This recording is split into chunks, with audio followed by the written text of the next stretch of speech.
Hey everyone, Jason here. I'm currently filling in for Mike Levy, who's on a super secret mission in Switzerland. We're up here, it's Whistler, it's the closing weekend. I take a look at that lift line, I see $10,000 bikes left and right. I may be a millennial, but I still love the classics. I love to see people shredding those old bikes. So you know what? We're gonna go find those people, we're gonna talk to them, see what makes their bike so special. So let's go over to the lift, let's go find them. All right, so this is Austin, and this is his Specialized Big Hit from a different era, obviously. Can you tell us a little bit about it, man? I don't really know a lot about it. It's not my bike, but I will. It's a lot of travel in the back, a lot of travel in the front. It's a nice ride. They're heavy as because it's a old model, but you know, it's still good for a good ride. Absolutely, man. I don't know if I've ever seen this fork before. Do you know what brand it is? Factory forks. Factory, just factory. Sick. Yeah. Now I know notice you're rocking the 26-inch front, 24-inch rear, head of the time mullet bike. Do you notice a difference? Not too much of a difference. It's a nice ride, so that's all that matters, really. Now I'd also love to point out your super awesome cable system here. It's got a bungee strap holding it all together. Love it. Who came up with that? That was me, just trying to clean up the cables a little bit and make it a little more organized. Works well. Dude, run what you brung. That's the motto. All right, so we're here with Colton and his Santa Cruz V10. What year is this thing, man? I don't really know. It's somewhere mid-2000s, I would think.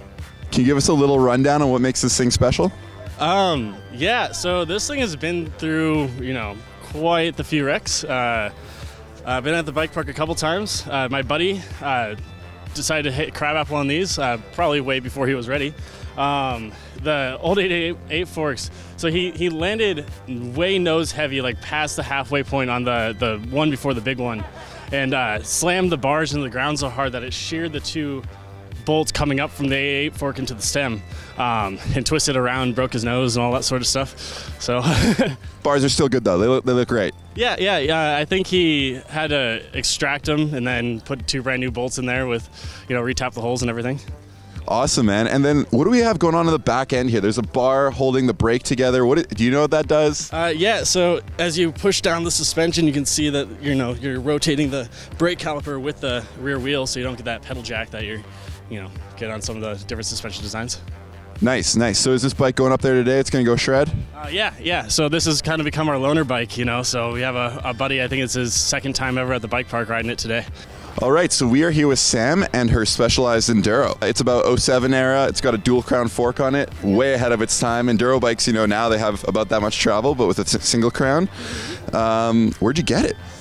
My mom. Nice. Now I like the aftermarket upgrade of the dropper. Very good. Thanks. Yeah, no, I like it too. It's good for riding, especially when you're doing like up and downs in Moab and stuff. Yeah, it's not necessary for downhill, but for like cross country, it's really nice. Yeah, for sure. Yeah. All right, thanks, Sam. Sam, Specialized Enduro, dual crown fork. Have a good last day in the bike park.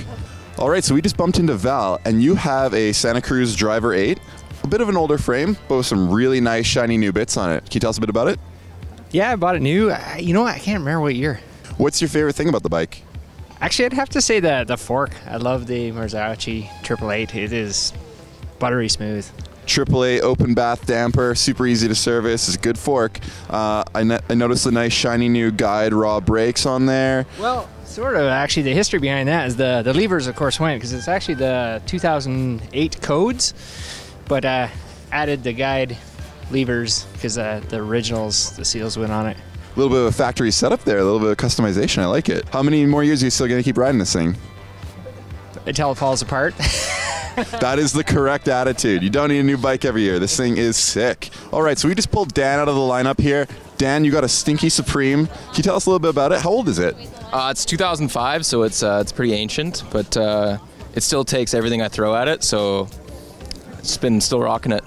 Did you buy it new or did you buy it used? What's the story here? So I actually bought the frame brand new and then built it up slowly, very slowly, piece by piece. It was actually probably like 3 years old by the time I got the first ride on it. No way. So you're like, this is your baby. This is like, you're going to keep it forever, you think? That was the thing. I don't have a lot of miles on it. So, and at the time I paid a lot of money. So I'm trying to get that out of it now. How much do you think it weighs? Too much. Can I try and lift it? You sure can. Okay, I'll give you this. Lift with your knees. Oh yeah. It's gotta be like 50, 51. Probably close. Yeah. That tie spring though, that saves a bit. Yeah, you gotta get the tie spring in there for sure. Weight savings. What's your favorite part about the bike, man? Favorite part is actually the shiver. It was one of the first 05s sold in Canada, from what I was told. My first downhill fork was an 03 shiver. So yeah, it's a rare one that I really like and still enjoy riding it. David, tell us about your Scott Gambler. All right. Well, just got it this year, a few weeks ago, $650, and yeah, it still shreds. It's still good to go. I believe it's 2008. 2008, nice. Do you know the reach, the head angle, anything? No, pretty new to biking. Does it matter? No. What's your favorite part of the bike? Gotta say the rear shock. Why is that? Never had one as good as this before. It's super fun, absorbs everything. Literally just sit down on the bike going down the hill, and yeah, it's comfy, don't feel it in your butt. Some things about this Gambler that I think we're ahead of the time. We have a 1 degree headset adjuster here. You have the dual seat clamp. It's before a dropper, so you can raise it way up if you got to climb this thing. Have you ever climbed this thing? No, not yet. Do you ever plan to climb it? Maybe in the future, next summer. That's amazing. You should. You're set up. You have the dual seat clamp. You can just raise that bad boy right up there. You also have another shock mount system. Now, I think that is for travel adjust. I'm sure you Pinkbike commenters can correct me on that. But dude, this thing is sick. It's got all the adjustments. You can kind of cater it to whatever you want to ride. It's awesome. All right, we're here with Sarah. Sarah, you have a awesome classic bike, the Transition Bottle Rocket. This was a game changer. Can you tell us a little bit about it? Yes, this is a 2010 Bottle Rocket. This is my first mountain bike. I bought it used from somebody. It was well loved already. Not too many upgrades to it since probably 2010, so pretty classic. But there is one upgrade. I see a dropper post on there. Can you tell us a little bit about that? Yeah, this dropper post might look a little different than the newer models today because it's fully mechanical. It's a gravity dropper, and it's also quite old. And yeah, when you push the lever, it actually pulls something out of the back to make it go up and down. And quite magically, especially when going over particularly difficult things, it likes to just like pop itself up at random. That's a great feature if you want to go over the bars. So yeah, very interesting. So obviously that's not great, but what's your favorite part of this bike? I feel like I can take this bike kind of anywhere. Like it's great here at the park. I've done enduro races, lots of enduro races on it. Just like a nice sort of afternoon shred. Yeah, no, this is an iconic bike. I remember lusting over these when I was a kid. All right, so we're here with Andrew and his sick Norco Atomic VPS. Dude, can you tell me a little bit about it? It looks pretty unique. It's been sitting around in a shed for about 10 years, and I think it's 20... I'm not even sure what year it is, maybe 2003 or 4. Yeah, you don't care about the geometry of this thing. You don't care about the latest reach numbers, the head angle. The bike still sends, right? It does, yeah. It's basically geometrically too small, so I'd push the seat back and the bars are in the wrong spot. But I've gotten used to it, so I can still have fun with it. It doesn't match, obviously, the perfection of the newest sort of models, but I have fun, and I didn't have to drop another $5 or $6 grand on a new one, so it's good enough for me. So, what's the story of this thing? How did you come by it? I just an old friend who was living in Whistler, and yeah, he sold it for $500. I've spent maybe $200 on it. I just put a new tire on now. So this thing was $40. Retails about $120. So I've had a lucky run with it, basically not having to spend much on it, compared to pretty well everyone else in this fine town with their fine pieces of equipment. So, it's just been lucky. It's heavy. That's the downside. Everything else works fine. Just heavy. Geometry's short and everything, but yeah, it's fun.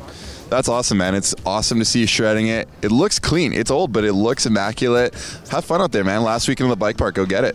All right, so we're here with Marcy and her sick 2005, I think, Norco A-Line, named after probably the world's most famous trail. What's going on with this thing? What's the story? I've had it for, I think, 5 years. It was previously loved when I got it. The guy who bought it rode it for like a season. And then it sat for a couple years, and so then he wanted to get rid of it, so I jumped on it. Well, it looks great. It looks like it's still in good condition. What's your favorite part of this bike? It's just such a beast. I can do it. I feel like I can do anything on it. Like, it is really more bike than I need. But, it kind of rides itself, and I just sit on it. I see most of the parts are pretty period correct, but you do have the Shimano Saint stoppers on there. Those brakes are awesome. Yeah, that was my birthday present last year. That was your birthday present. Hey, brakes are a great birthday present. All right, there you have it. Classic bikes of the Whistler Bike Park. You know, I think the key takeaways there, a lot of those bikes were still in really good condition. If you take care of your bike, it's going to take care of you. It really inspired me. I'm going to go do some laps before the park closes for the year. I'll see you guys later.